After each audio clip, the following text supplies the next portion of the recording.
श्री स्वामी समर्थ, जय जय स्वामी समर्थ। श्री स्वामी समर्थ, जय जय स्वामी समर्थ।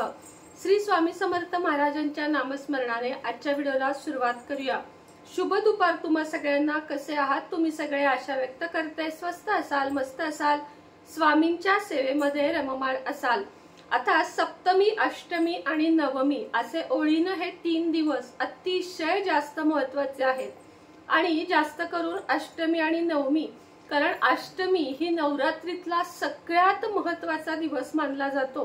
ज्यांना 9 दिवस उपवास करणे शक्य झाले नाही, कोणतीही सेवा करणे शक्य झाले नाही, त्यांनी अष्टमी दिवशी दोन्ही वेळेस उपवास करावा। फलाहार, दूध, ताक असे पदार्थ घेऊन उपवास करावा। संपूर्ण अष्टमीचे पुण्य, संपूर्ण नवरात्रीचे पुण्य प्राप्त होते। अष्टमी दिवशी दुर्गा सप्तशतीचा पाठ करण्यासाठी सुद्धा खूप महत्त्व आहे। तो नसेल जमत तर सिद्धकुंजिका स्तोत्र 11, 21 किंवा 51 वेळा म्हणावे आणि त्यानंतर मग कायम रोज एकदा म्हणावे। यालाही खूप जास्त महत्त्व आहे। अष्टमी किंवा नवमी या तिथीला कन्यापूजन हा एक सोहळा नवरात्रीमध्ये संपन्न होतो। नवरात्रीमध्येच नाही तर मी तर तुम्हाला नेहमी सांगते की प्रत्येक शुक्रवारी एका कुमारिकेला तुम्ही तिची पूजा करा, बघा तुम्हाला काय फलप्राप्ती होते।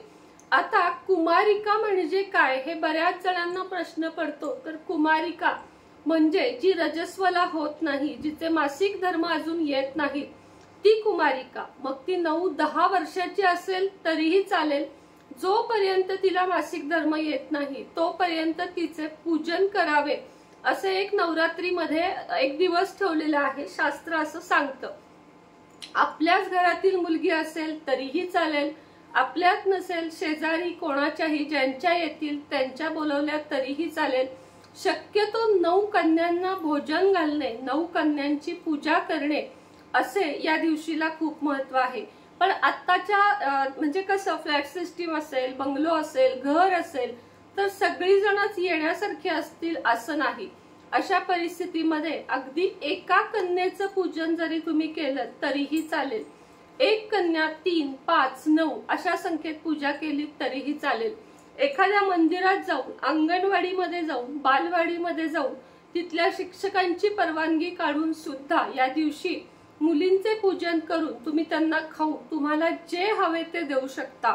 मुलींना कन्या पूजन करताना एक वस्तू आपल्याला खास द्यायची असते। ती कोणती? नक्कीच कन्या पूजन करायचे म्हणजे काय करायचे किंवा कन्या पूजन करताना कोणत्या गोष्टी पाळायच्या हे सर्वच आपण या व्हिडिओमध्ये बघणार आहोत। कन्या पूजन सप्तमी, अष्टमी, नवमी या कोणत्याही दिवशी करू शकता। अगदी जर पिरियड असेल तुमचा, आतापर्यंत तुम्ही केलं नसेल तर दसऱ्याला केले तरीही चालेल। ज्यांना नवरात्रीमध्ये जमलं नाही त्यांनी अजिबात काळजी करू नका। प्रत्येक शुक्रवार हा कन्या पूजनासाठी योग्य असतो, त्यामुळे तुम्ही कोणत्याही शुक्रवारी कन्येचे पूजन करू शकता। तर आपण बघूया आता आपल्या घरातील कन्या आहे ओवी, जी अजून लहानच आहे, त्यामुळे तिचं पूजन मी तुम्हाला करून दाखवणार आहे। थोडक्यात अगदी साध्या पद्धतीने पूजा कशी करावी हे आपण आता बघूया। सर्वप्रथम आपल्याकडे जी कन्या येतील त्या पूर्व पश्चिम म्हणजे कन्येचं तोंड पूर्वेला आणि आपला चेहरा पश्चिमेला अशा दिशेने बसावे। फक्त आणि फक्त दक्षिण दिशा टाळावी। आता आपल्याला पूजा करताना सगळ्यात आधी तिला आसन द्यायचं आहे। आता यावर्षी माझ्याकडे चौरंग पाट नाहीये, मी तिला आपलं देवाचं आसन दिलेलं आहे। शक्यतो चौरंग पाट द्या। जास्त मुली आल्या तर असंच तुम्ही सुद्धा बसवलं तरीही चालेल। आता आपल्याला मुलीचे सगळ्यात आधी पद्मपूजन करायचे आहे। त्यासाठी असा एक छोटा पाट घ्यावा, त्यावर तिला पाय ठेवायला सांगावे। पण पाय ठेव त्याच्यावर।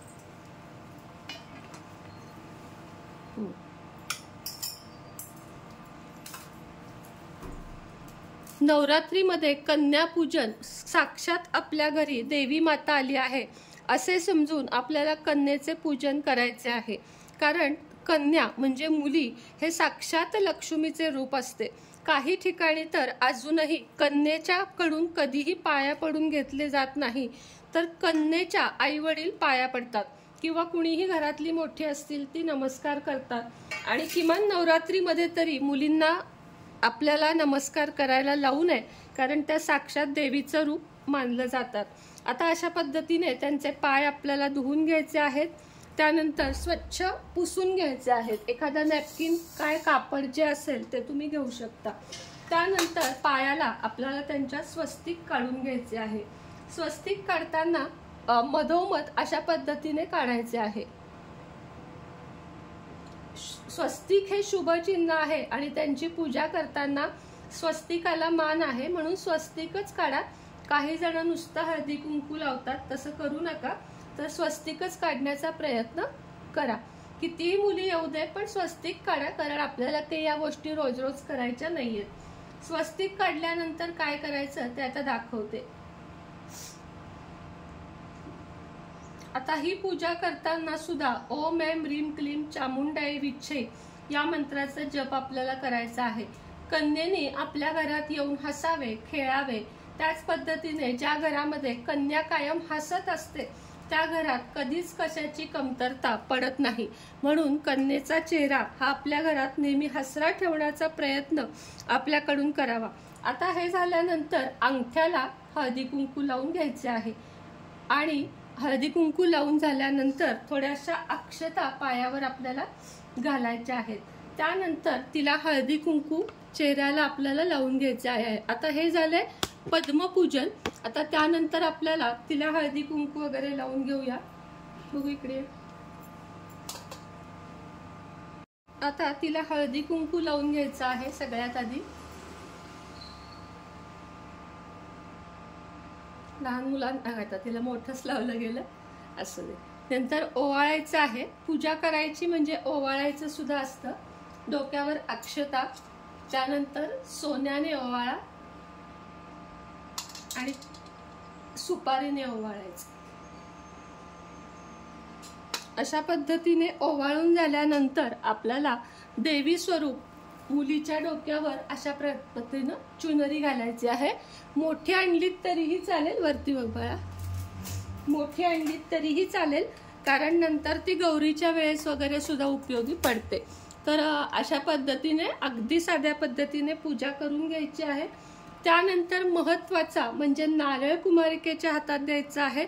नारळाला सर्वप्रथम हळदी कुंकू लावून घ्यायचे आहे आणि तिच्या हातात आपल्याला नारळ द्यायचा आहे। ओटीत वगैरे द्यायचा नाही, नारळ हा कायम असा हातातच द्यायचा जोपर्यंत त्या कन्या आहेत। आता तुम्हाला ज्या काही भेटवस्तू द्याव्या वाटतील, आता फ्रॉक सध्या मी आणलेला नाही, पण तिचं पैंजण पहिलं खराब झालं होतं म्हणून तिच्यासाठी पैंजण आणि हे आपलं शृंगाराचं सामान जे काही तुम्हाला द्यावं वाटेल ते द्या। काजळ, नेलपेंट, टिकलीचं पाकिट आणि आरसा, पावडरचा डबा अशा पद्धतीने मुलीला द्यायचा आहे। आणि तुम्हाला जमत असेल तर 11-11 रुपये दक्षिणा सुद्धा, इकडे बघा, 11-11 रुपये दक्षिणा सुद्धा मुलींना दिली तरीही चालते। आता हे सगळं झाल्यावर मुलींना जेवण घालायचे असते, पण या ठिकाणी मी आता तिला तोंड गोड करण्यासाठी साखर खायला घालत आहे।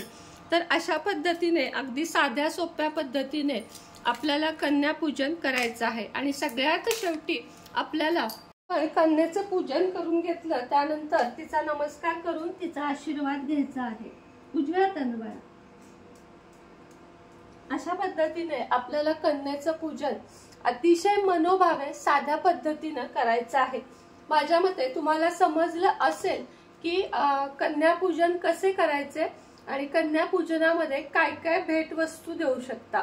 तर चला आता भेटेल नवीन व्हिडिओ सोबत संध्याकाळी किंवा एखाद्या नवीन विषयासोबत। तोपर्यंत तुम्हा सगळ्यांना श्री स्वामी समर्थ।